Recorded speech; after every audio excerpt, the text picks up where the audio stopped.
I just want to rattle off a few horror archetypes. What does Freddy do? Attacks in your dreams. Was the slayer of the children. So that's what Freddy does. That's what the Freddy archetype does. It kills the youth that you are. On the planetary scale, in the physical world, it goes after children. Islam, you hear of many cases with that. And a lot of them are connected to young people who chase their dreams. You have these Freddy Kruegers who, right in their dream, they kill them.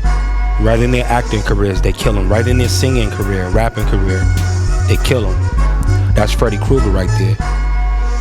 And he has the knives on his hand. The knives are the kitchen tools. He kills you with kitchen tools. He kills you with tools that surround a meal.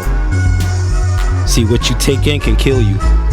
Not necessarily physically, but the emotional meals that we take in, the spiritual meals, the mental meals that we take in that are of a counterproductive and destructive purpose. Those are Freddy Krueger gloves right there. That's a knife being used the wrong way, not to cut bread, not to cut a sandwich, but to cut through people, to cut them in a backbiting way, to cut them in a backstabbing way, to cut them in an insulting way, to cut them in a cynical way, to cut them in a rude way, to cut them in an arrogant way, to cut them in a disrespectful way, to kill them in their dreams. When a person shares their dreams, they're very vulnerable, like a child, because a lot of people who have dreams, who always wanted to be something, it was usually already there with them in their childhood. That's probably where it started. They may have always wanted to be a fireman. They may have always wanted to be a police officer. They may have always wanted to be a neurophysicist. But if your words cut where they're supposed to be food for thought and all nourishing to that person's spirit, you'll end up killing them. You'll end up killing the child in them, and they'll end up aging right before you, because you'll kill their dreams, that part that's connected to the youthfulness, the vitality, the exuberance, the rejuvenation, that part that's connected to the excitement, the purpose, the anticipation, the joy, the strength, the power, the zest for life. You can cut that if you're not careful. There are things in this life that must be cut, but don't cut the body. Cut the tethers that tie the body to the past. Jason. Crystal Lake. Crystal Lake is the sea, the expanse, the frozen solid expanse, the ground that you stand on. It is the world behind this one, that crystal infinite sea, infinite ground that stretches onto infinity. That's what the crystal sea is. Jason drowned in that because he was neglected. He was young and neglected. In his dreams, in his youth, he was neglected. Camp counselors didn't watch him. They were busy doing what? Going after a fleshly desire. So going after things in this physical world, again, causes the child that is in you, the innocent part in you, the exuberant, youthful, vivacious part of you to die, to drown, as Jason.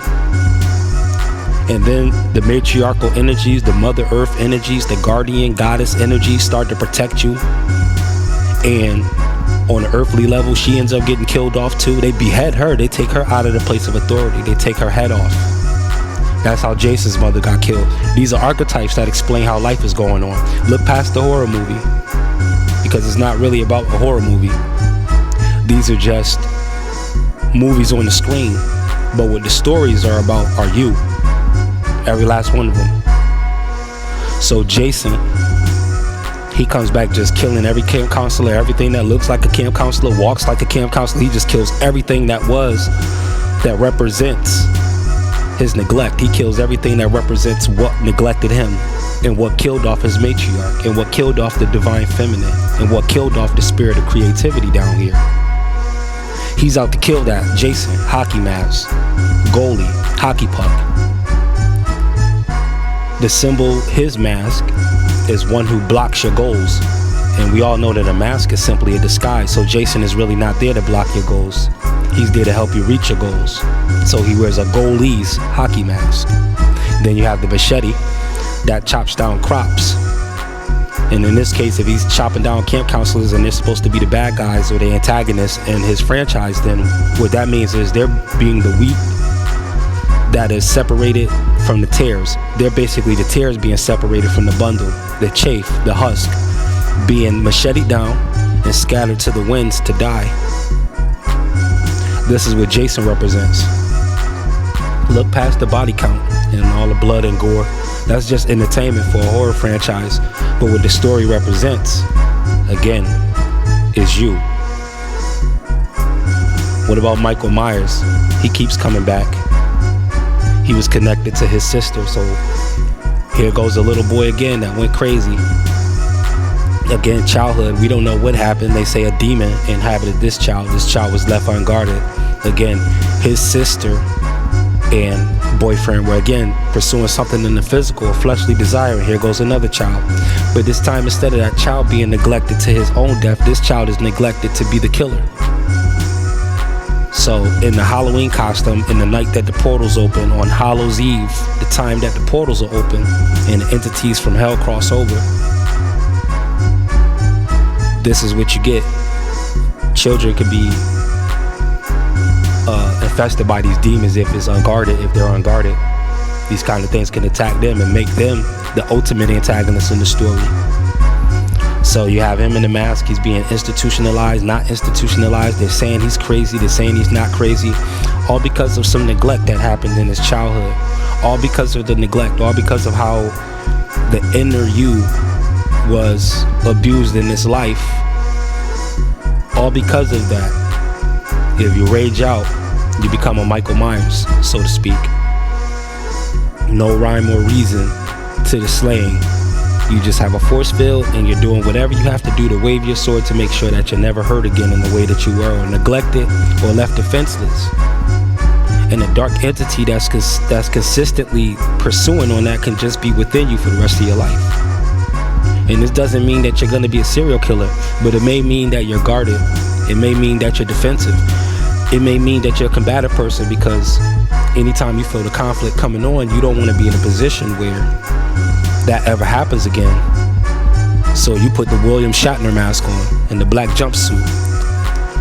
What kind of black jumpsuit he had on? A mechanic's jumpsuit, right? Works on cars, works on engines. He's an auto mechanic. That's how he's dressed. He's dressed like an auto mechanic. He has a drive to keep the threat off of him. This is Michael Myers. He has a drive to keep the threat off of him. And then got the William Shatner's mask. That's from Star Trek.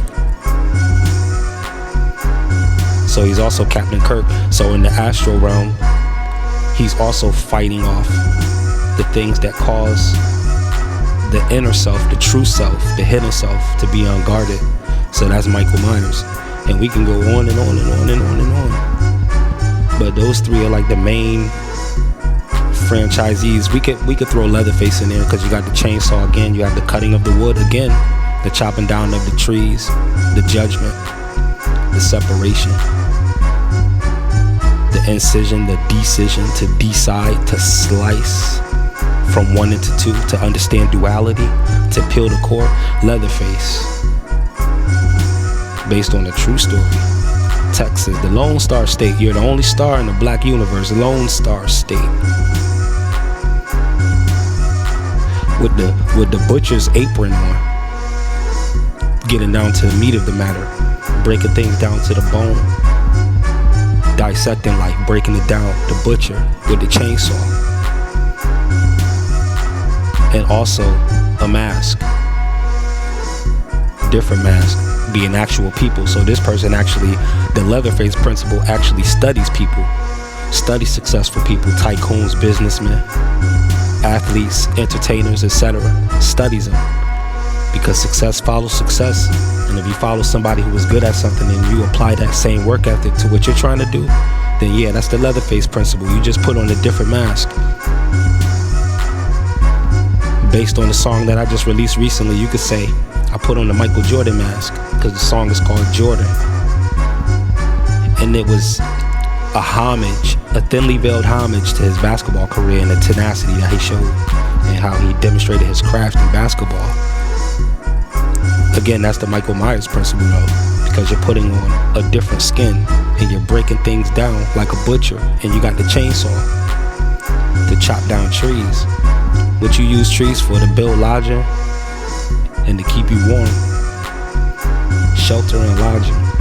Or shelter and warmth. Shelter and fuel. That's Leatherface. These killers are really there to kill things that try to kill you. I'll say that again. These killers are really there to try to kill things that kill you. One more time. These killers are really here to try to kill things that kill you. This is part of the horror and mythology. Feel free to put comments in regards to who or what kind of horror character you would like me to cover, and we could touch on that, but these are just the first few that I could think of right now that the Akashic Records will open up to me and reveal in real time, in a matter of nanoseconds. So just wanted to cover that ground with you. Stay open, stay balanced, and be unified in your duality.